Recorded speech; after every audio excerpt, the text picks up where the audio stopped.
Guys, bali naku, inabutan ako ng ulan. So ngayon, yun hindi ko pa wina-wiper yan. So subukan kong gamitin ulit ngayon yung wiper na kinabit ko siguro last year na tato. Tapos tingnan natin kung okay pa rin. Then brand nito is Blowpunk. So check natin ha.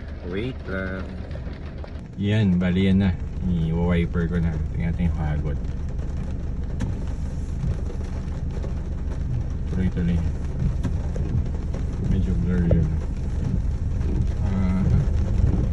So far okay naman.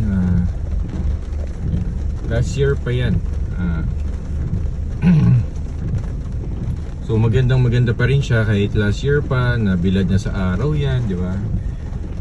So very visible pa rin siya.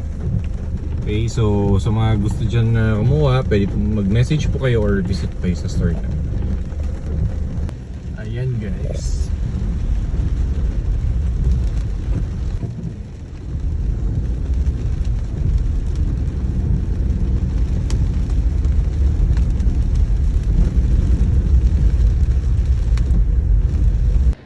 Bali yan guys, na nakabalik na ako dito sa store namin. So okay naman.